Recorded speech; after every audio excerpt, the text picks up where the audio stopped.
지금 제가 말씀드린 대로 요한복음 1장 16절에서 18절 굉장히 중요한 말씀이에요. 그래서 제가 제목을 요한복음 1장에 언급된 예수 그리스도의 이름들이라고 그랬어요. 특별히 그 16절을 다시 보시면 우리 모두가 그의 충만한 데서 받았으니 은혜 위에 은혜지라 그랬습니다. 17절에 율법은 모세를 통하여 받았지만 은혜와 진리는 예수 그리스도를 통하여 온 것이라 그랬습니다.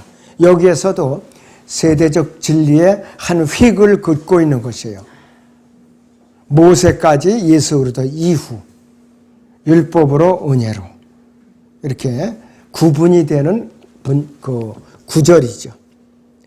요한복음 1장에서요. 예수 그리스도의 이름들 중에 하나는 첫째는 은혜와 진리를 가져오신 분이에요. 은혜와 진리를. 자, 17절을 다시 보시면 율법은 모세를 통하여 받았지만 은혜와 진리는 예수 그리스도를 통하여 온 것이라고 했습니다. 자, 예수 그리스도께서는 고갈되지 않는 충만함을 갖고 계세요. 그래서 우리에게 영생을 주신 분이에요. 두 번째는 우리에게 평안을 주셨고 또 기쁨을 주셨고 우리에게 생명의 말씀은 하나님의 말씀을 주셨어요. 그리고 우리에게 성령을 주신 분이에요. 주님 영접한 그 순간에 성령을 주신 분이에요. 그렇기 때문에 율법을 무시한 자들, 경시한 자는 자비를 얻지 못하고 죽었어요. 예외 없이 죽었어요. 모든 범죄와 불순종이 공정한 보응을 받았는데 왜 율법은 정죄의 직분이고 죽음의 직분이기 때문에 영원한 생명을 얻을 수 없었던 것이에요. 그래서 이 율법을 통해서는 구원을 받는 것이 아니라 죄를 깨달음이 있음이라 그랬죠. 죄를 깨닫게 해주는 거예요, 율법은. 성경을 결코 율법을 통해서는 하나님의 깨달음이 있음이니라 이렇게 기록한 적이 없어요. 율법이 들어온 것은 범죄가 많아지게 하는 것이랬고 계명에 의한 죄가 심히 죄 많게 되게 하라는 것이라고 했어요. 그러니까는 율법은 죄가 얼마나 지독한가, 얼마나 사악한 것인가 이거를 깨닫게 해주려는 목적이 있었던 것이에요.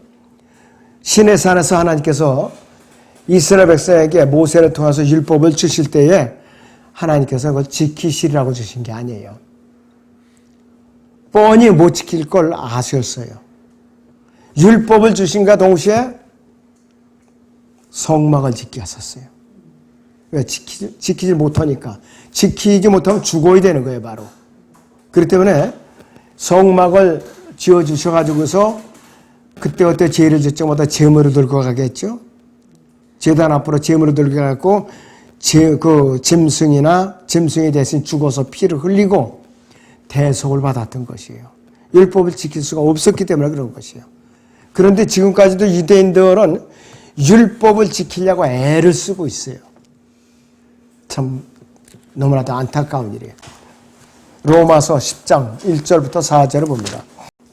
형제들아 내 마음의 소원과 이스라엘을 위해 하나님께 드리는 기도는 그들이 구원받게 되는 것이라.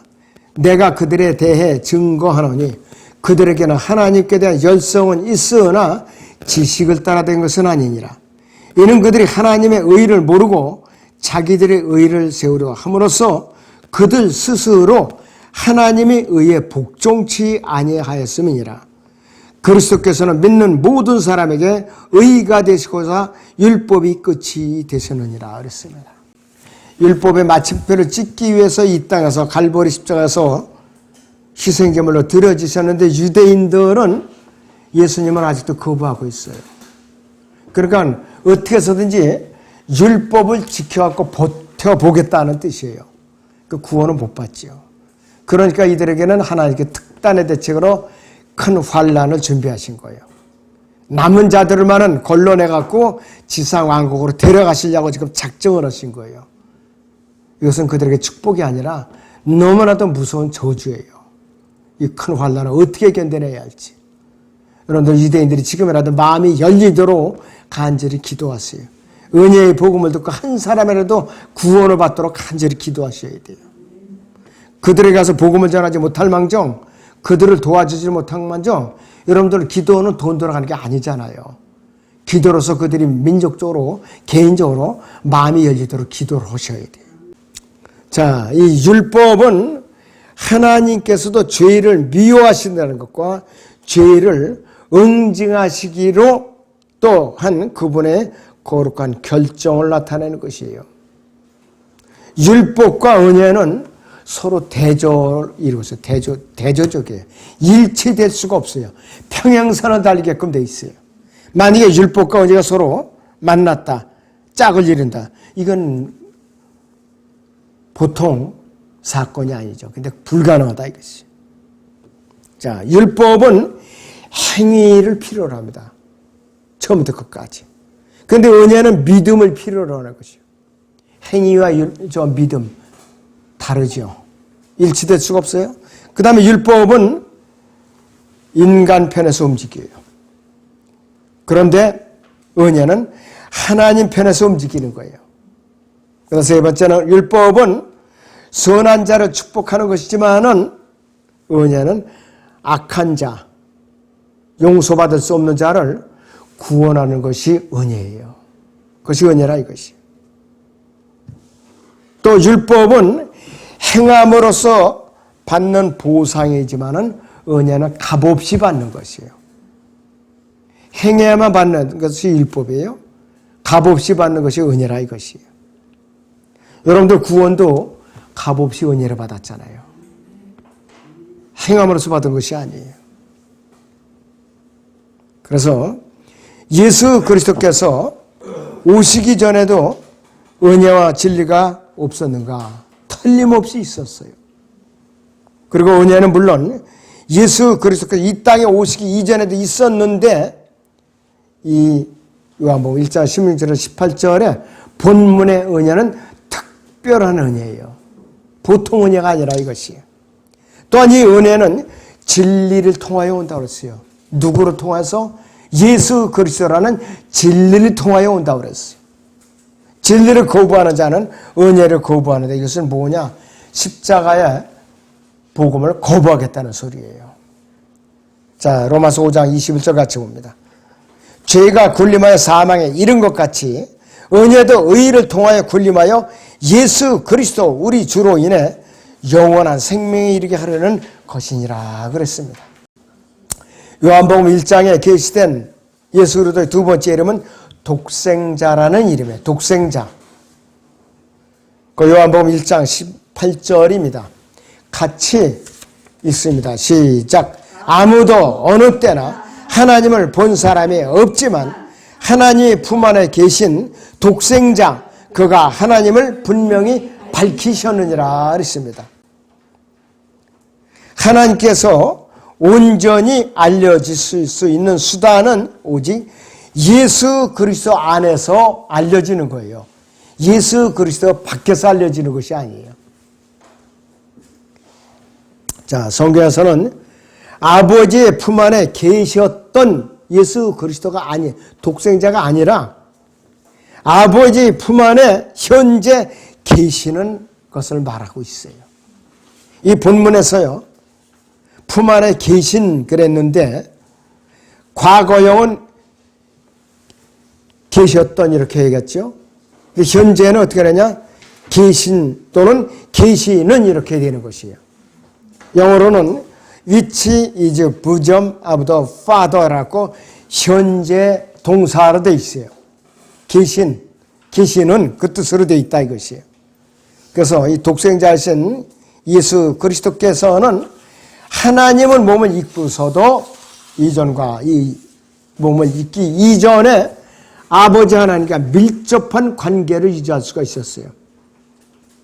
그러니까 요한복음 10장 30절에서 나와 아버지는 하나니라고 그랬던 거예요. 아무도 하나님을 본 사람이 없어요. 현재까지 없어요. 그러나 이제 하나님은 온전히 드러나셨는데 독생자이신 아들이신 예수 그리스도를 통하여 드러나는 것이에요. 그러니까 빌립이 하나님을 보여달라고 그랬죠. 빌립아, 어찌해야 네가 하나님을 보여달라고 하냐. 네가 나를 보고도 아직도 하나님을 보여달라고 하느냐 이거예요. 그 당시에 12제자는 육신을 입으신 하나님을 손으로 만져보고 가슴에 기대어보기도 하고 같이 식사도 하고 복음도 왕국 복음도 전하고 그랬죠. 여행도 같이 하고. 그런데도 빌립이 하나님을 보여달라고 하니까 예수님께서 네가 나를 보고 아직도 하나님을 보여달라고 하느냐 이거예요. 내가 바로 하나님이라 이거야. 내가. 사마리아 우물가 여인 보세요. 너와 말하는 내가 그니라. 내가 바로 하나님이라 이거예요. 그러니까 듣자마자 물동이를 던져놓고 마을로 뛰어가서 여인들을 다 불러왔죠. 그 여인들이 예수님의 말씀을 듣고 변화된 거예요. 이제는 이제 네가 아니라 이분의 말씀을 듣고 우리가 믿게 되었노라 이렇게 간증을 하는 것이에요. 그 당시에는 예수님을 보고 믿는 사람들이 구원을 받은 거예요. 이 시대에는 보고 믿는 사람들이 구원을 받은 것이 아니라 기록된 말씀을 믿고 구원을 받는 거예요. 복음을 전해 듣고. 그러니까 이 찬송가에도 보고 믿는 자는 구원을 받으리라. 이거 당장 지워버려야 돼요. 이건 앞으로 큰 환란 때 유대인들이 그를 찌른 자들도 볼 것이요. 이 말씀에 따라서 그분의 옆구리와 손과 발에 난 상처를 보고 믿는 남은 자들이 구원을 받는 것이에요. 우리 이방인과 전혀 관계가 없어요. 그 사람들이 잘못 믿고 있는 거죠. 그렇기 때문에 이 예수님 당시에는 이 독생자이신 예수 그리스도의 의미를 잘 몰랐던 것이에요. 스스로 나신 분이라고 그랬죠. 성령으로 스스로 나신 분이라고 그랬어요. 그리고 그분께서는 이 땅에 인자로서 스스로 나신 분은 오셔가지고서 땅을 밟고 오셨어요. 왕국 복음을 전하셨어요. 앞으로 재림 때에도 인자라는 이름으로 다시 오십니다. 다시 오셔요. 이 지상 왕국과 인자라는 이름이 결부되어 있어요. 그 이름으로 통치하시는 거예요. 자, 요한복음 1장에 계시된 예수 그리스도의 세 번째 이름, 세상 죄를 제거하는 하나님의 어린 양 그랬어요. 요한복음 1장 29절 같이 읽습니다. 시작. 그 다음 날 요한이 예수께서 자기에게 오시는 것을 보고 말하기를 보라 세상 죄를 제거하는 하나님의 어린 양이라 그랬습니다. 세상 죄를 제거하는 하나님의 어린 양이라고 했어요. 분명하게 밝혀주셨다 이거예요. 또 36절에도 보면은 요한복음 1장 36절에 보면은 예수께서 거니시는 것을 보고 말하기를 보라 하나님의 어린 양이라고 하니라 했어요. 하나님의 어린 양이라고 했어요. 그렇기 때문에 이 기독교 달력에는 어린 양이 안 나오는 달력이 거의 없어요. 매년 나와요. 우리 받은 달력에도 양이 있더라고요. 어린 양이 있고, 나귀도 있고, 독수리도 있고, 낙타도 있고, 네. 자, 그런데 그 동물들이요, 다 순수해요. 우리 같지 않아 다 순수해요. 사람에게 또 젖까지 또 짜서 또 먹여주죠. 사람들이 타고 다니죠. 또 잡아서 고기까지 주죠. 털까지 주죠. 버릴 게 없어요. 근데 사람은 너무나도 본성이 악하기 때문에 그렇게 할 수가 없어요. 예수 그리스도의 보혈로만 우리의 본질은 죄의 본성이 변화받을 수가 없는 거예요. 그렇지 않으면 변화받을 길이 없어요. 겉으로 드러나는 죄들은 세상 사람들도 지켜낼 수가 있어요. 그러나 죄의 본성은 불가능하다 이거예요.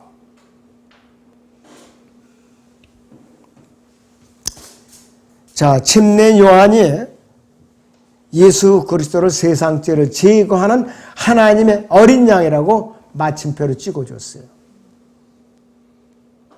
그런데 침례 요한이 이렇게 얘기했어도 사람들이 믿질 않았죠. 옷차림이 남루했단 말이에요. 옷차림이.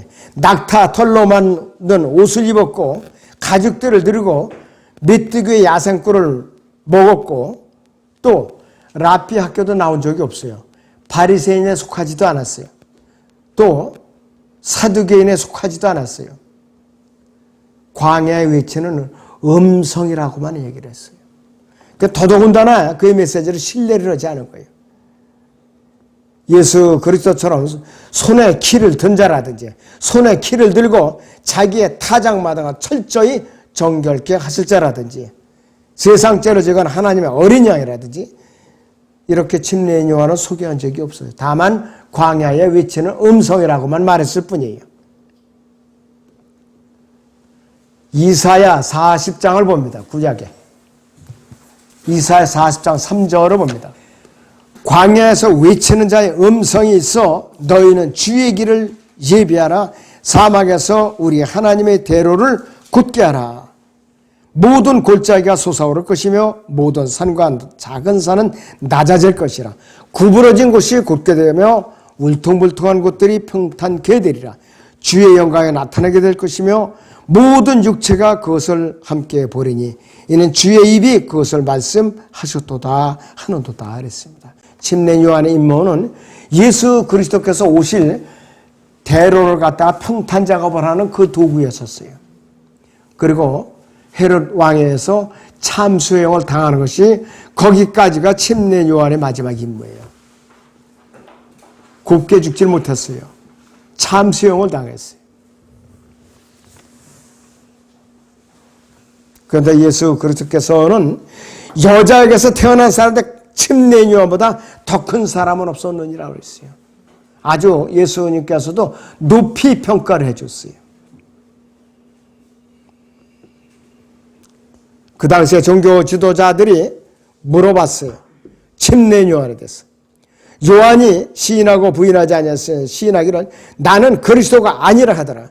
그들이 묻기를 그러면 내가 무엇이냐 네가 엘리야냐고 하니 그가 말하기를 나는 아니라고 하자 그러면 네가 그 선지자냐고 하니 그가 대답하기를 아니라고 하더라 그랬습니다. 사실은 엘리야의 영과 능력을 가지고 왔던 거예요. 침례인 요한이. 침례인 요한을 그들이 받아들였다면 엘리야가 될 수 있었어요. 근데 죽여버리고 말았죠. 언제 오느냐?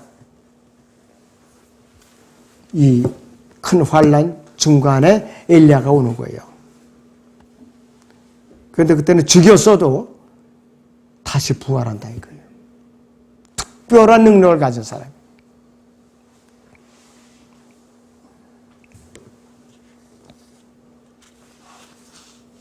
자, 이 교회 시대에 라우디케아 교회 시대에 자기 자랑을 일삼는 사람들은 조심을 해야 됩니다.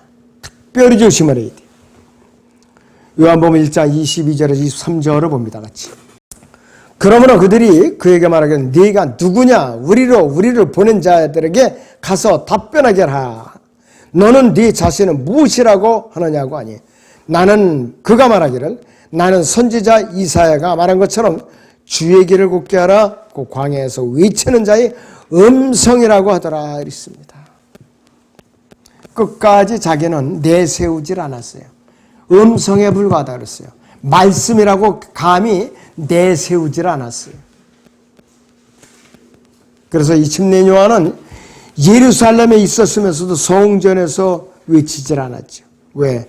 예수님께서 성전에 계시지 않았거든요. 그래서 이 하나님께로 보내심을 받은 이 침례 요한은 그 당시의 종교적 체제와 영역 밖에서 일을 했어요. 아까 말씀드렸듯이 랍비 학교에서 훈련을 받지도 않았고 바리새인도 사두개인도 헤롯 당원도 아니었었어요. 지금으로 말하면 종교적으로 철저하게 무소속이에요. 무소속이라 이것이. 예수 그리스도께서는 말씀으로 오셨지만은 침례 요한은 음성으로 왔던 거예요. 그런데 하나님의 말씀은 음성 이전에 하늘과 땅을 창조하실 때의 말씀이 계셨어요 벌써. 그런데 음성은 말씀을 표현하는, 알리는 도구에 불과한 것이에요. 그래서 침례 요한의 역할은 예수 그리스도를 알리는 도구로 왔던 것이에요. 자기를 주장하러 온 것이 아니라. 그래서 이 침례 요한은 목이 잘려서 참수형을 당할 때까지 그의 음성은 죽음으로 인해서 참수를 당할 때까지 침묵으로 일관되었지만은 말씀이신 예수 그리스도께서는 영원하신 분이에요. 영원하신 분. 구약에 등장했던 어린 양들의 예표를 살펴보면은 창세기 31장에서는 아담과 이브를 위해서 하나님께서 짐승을 잡아서 가죽옷을 지어 입히셨죠. 창세기 3장 21절을 보겠습니다, 여러분. 또 주 하나님께서는 아담과 그 아내에게 가죽으로서 옷들을 만들어 그들에게 입히시니라. 어린 양이신 예수 그리스도의 최초의 예표입니다.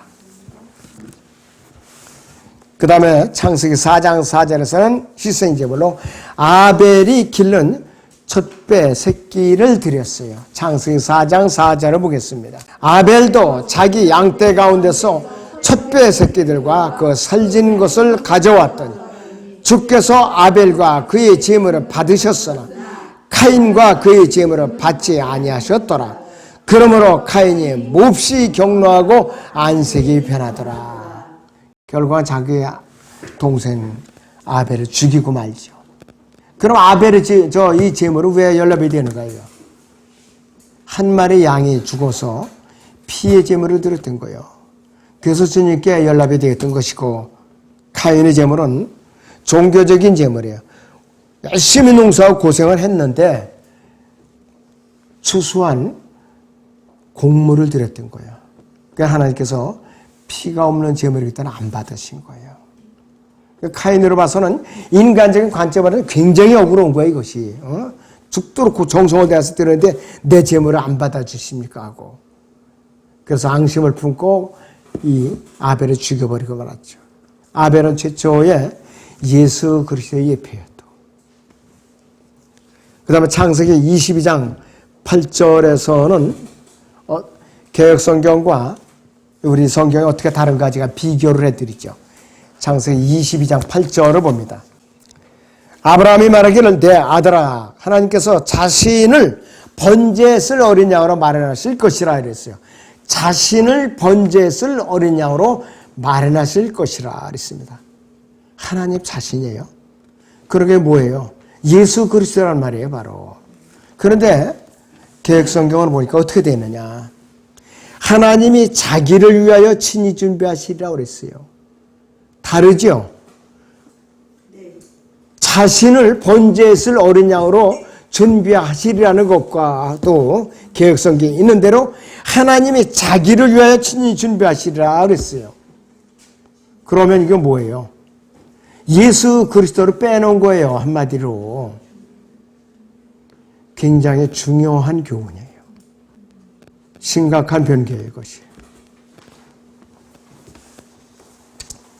또 출애굽기 12장 1절에서 11절에서는 유월절 사건이 있었죠. 어린 양을 잡아서 그 피를 이스라엘 백성들은 문 인방과 설주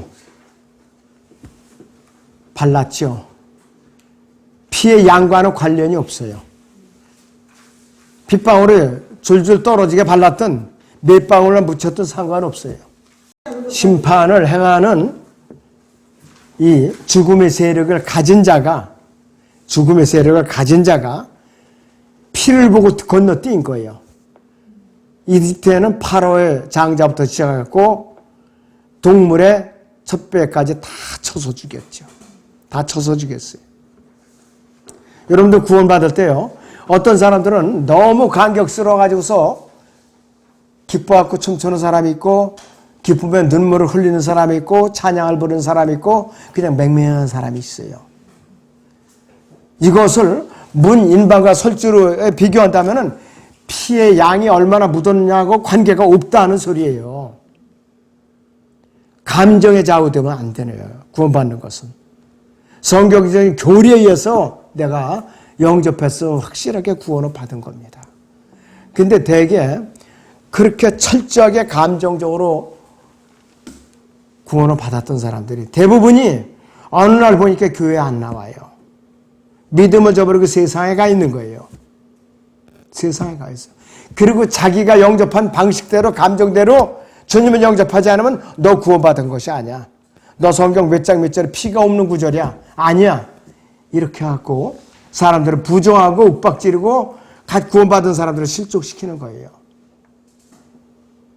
그 당시에 피의 양과 구원받은 그 감정과 결부시켜서는 안 돼요.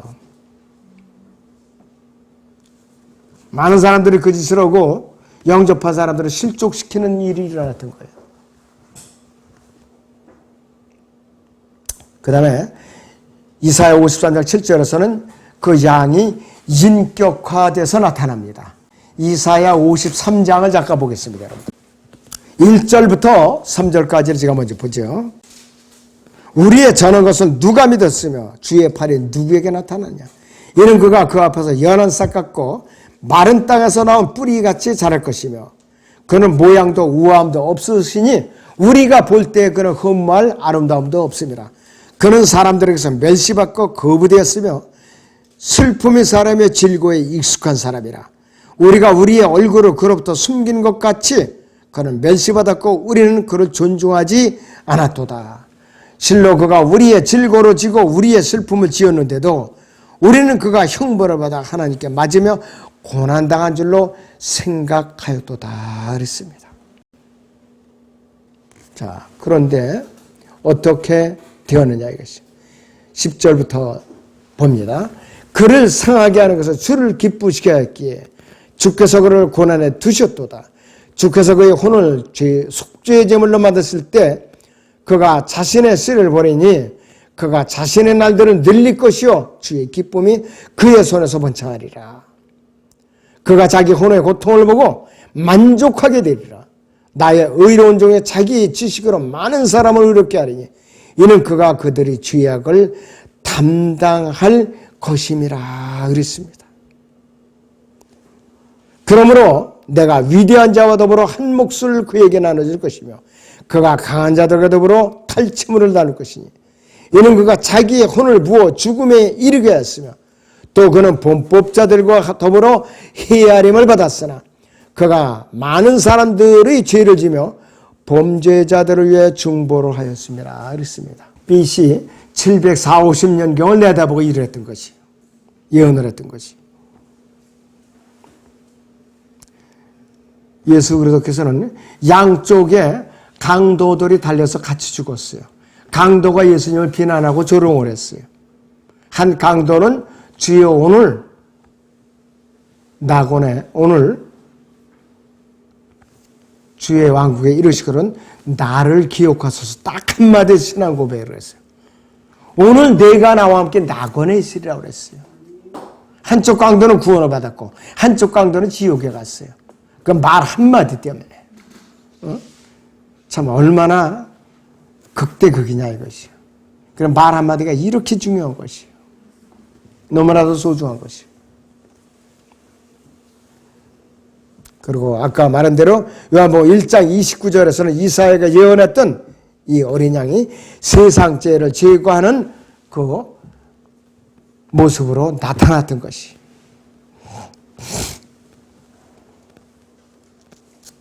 그래서 왜 세상 죄들이라고 복수형으로 표현하지 않고 단수형으로 세상 죄라고 표현을 하는가?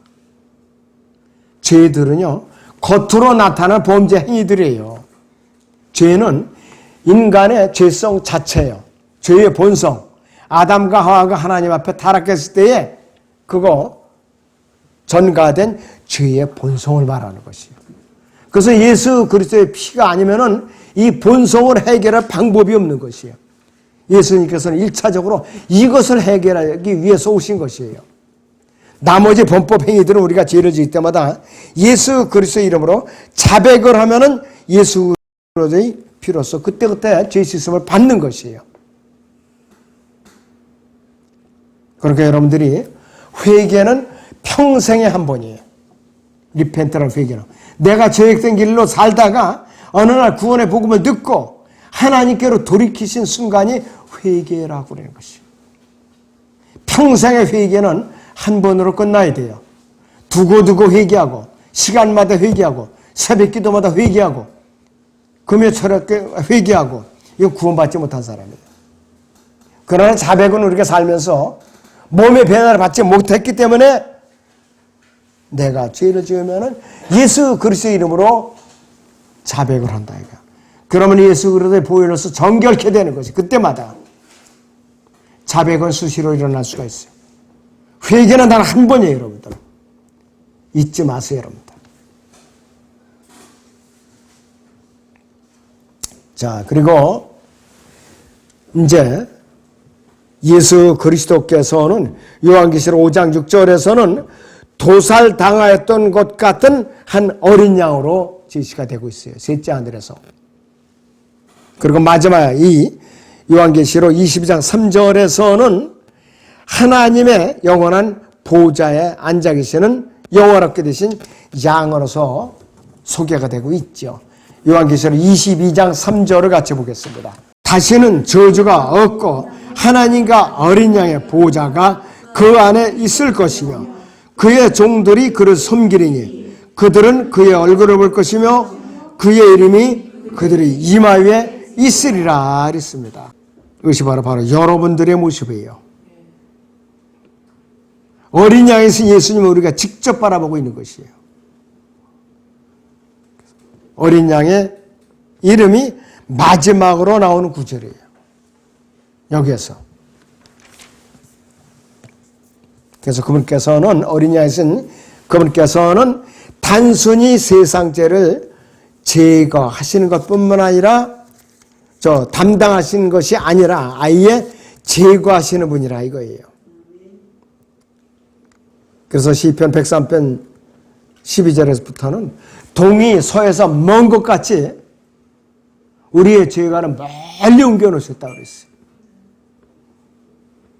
또 깊이로 말한다면은 필리핀 앞바다가 가장 깊거든요. 9,000m가 넘어요. 그 깊은 바다 속에다 던져버리셨다고 그랬어요. 소선지서 미카서 7장을 봅니다. 18절에서 19절을 같이 보죠. 죄악을 용서하고 그의 유업의 남은 자의 죄과를 간과하시는 주와 같은 하나님이 누구니까? 주는 자비를 기뻐하시니 그의 분노를 영원토록 품지 아니하시나이다.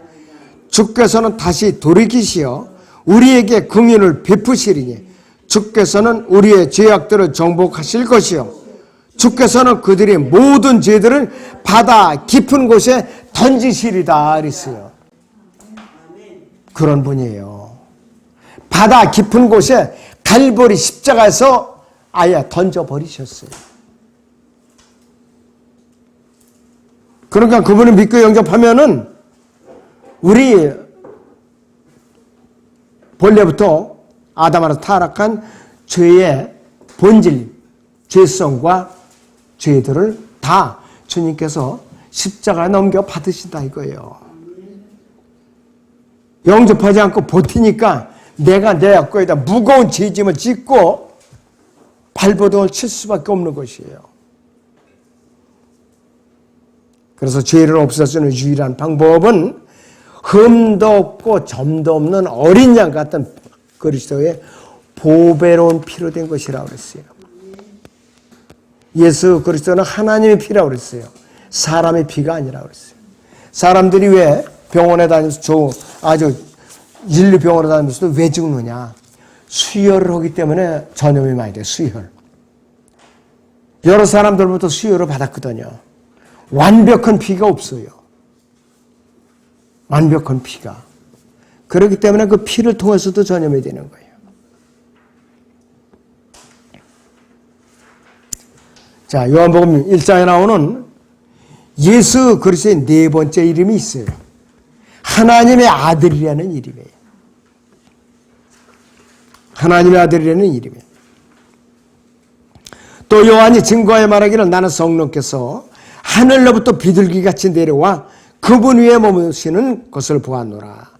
나는 그분을 알지 못하였으나 나를 보내시어 물로 침 내려주라고 하신 그분이 내게 말씀하시기를 성령이 내려와 그 위에 먼 것을 보리니 그가 성령으로 침 내려주느니라고 하시기에 내가 보았고 이분이 하나님의 아들이심을 증거하노라고 하니라 그랬습니다. 삼위일체 하나님에 대해서 언급을 하고 있어요. 침례 요한은 예수 그리스도를 직접적으로 알지는 못했어요. 그 아드님을 보내신 아버지에 대해서 알고 있었던 사람이에요. 그리고 성령께서 하늘 아버지께로부터 내려와서 아들의 어깨 위에 머무는 것을 보았던 것이에요. 그래서 다른 마태, 마가, 누가복음에서는 예수 그리스도께서 성령으로 기름 부음 받으신 사건으로 다루고 있는데 요한복음에서는 성령이 예수 그리스도의 어깨 위에 머무는 것을 표현하고 있어요. 자, 그 특이하죠. 요한복음하고 다른 복음서하고 이래서 다른 것이에요. 요한복음 1장에 나타난 5번째 이름이 있습니다. 이스라엘의 왕으로 오신 분이에요. 그러면서 이분은 인자로서 오신 분이에요. 요한복음 1장 49절에서 51절을 보겠습니다. 나다나엘이 대답하여 주께 말씀드리기를 랍비여 주는 하나님의 아들이시여 주는 이스라엘의 왕이시니다라고 하더라. 예수께서 대답하여 그에게 말씀하시기를 내가 너를 무화과나무 아래서 보았다고 하니 네가 믿느냐? 네가 이보다 더 큰 일들을 보리라고 하시고 또 그에게 말씀하시기를 진실로 진실로 내가 너에게 말하느니 너희가 이후로는 하늘이 열리고 하나님의 천사들이 인자 위에 오르내리는 것을 보리라고 하시더라 그랬습니다. 여기서는 3가지 중요한 단어가 나와요. 첫째는 하나님의 아들이 나오고 이스라엘의 왕이 나오고 인자가 나옵니다. 3가지 단어가 언급되고 있어요. 요한복음 1장에서만도 이 본문에서 나다나엘과 침례 요한, 사도 요한, 그리고 예수 그리스도께서 하나님의 아들이심을 증거하고 있죠. 하나님께서 직접 하나님의 아들이심을 또 증거하고 있고 예수 그리스도 자신이 직접 증거하셨고 베드로와 제자들 마르다, 마가, 백부장, 가브리엘 천사도 직접적으로 증거하고 있어요. 심지어 마귀도 예수 그리스도가 하나님이 아들이신 것을 증거하고 있어요. 마태복음 8장 29절을 봅니다. 그런데 보라 그들이 부르짖어 말하기를 하나님의 아들 예수여 우리가 당신과 무슨 상관이 있나이까? 당신은 때가 되기 전에 우리를 괴롭히려고 여기에 오셨나이까? 라고 하더라. 하나님의 아들 예수여. 마귀도 정확하게 알고 있었어요. 마귀도 하나님의 아들 예수라고 정확하게 알고 있어요.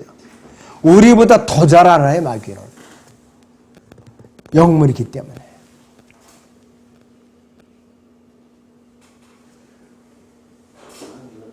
아주 정확하다 이것이요. 또 요한복음 바로 그 사실을 증거하기 위해서 기록된 책이에요. 이 사실을 하나님의 아들이심을 증거하기 위해서. 요한복음 20장 31절을 보겠습니다. 여러분. 실로 예수께서는 그의 제자들이 면전에서 이 책에 기록되지 아니한 다른 많은 표적들을 행하였으나 다만 이것들을 기록한 것은 너희로 예수가 그리스도 곧 하나님의 아들이심을 믿게 하려는 것이요 또 믿음으로써 그의 이름을 통해 생명을 얻게 하려 합니다. 했습니다. 이것이 요한복음이 기록된 목적이라고 그랬어요. 요 한 구절로 다 요약이 되는 것이요. 하나님의 아들을 믿도록 내가 이 요한복음을 기록했다 이 뜻이에요. 바로. 누구든지 하나님의 아들이신 예수 그리스도를 믿으면은 하나님의 아들들이 될 수가 있어요. 요한복음 1장 12절에 있는 대로 하나님의 아들들이 될 수가 있대요. 그러나 누구든지 그를 영접한 사람들에게는 하나님의 아들들이 되는 권세를 주신 즉 그의 이름을 믿는 사람들에게는요.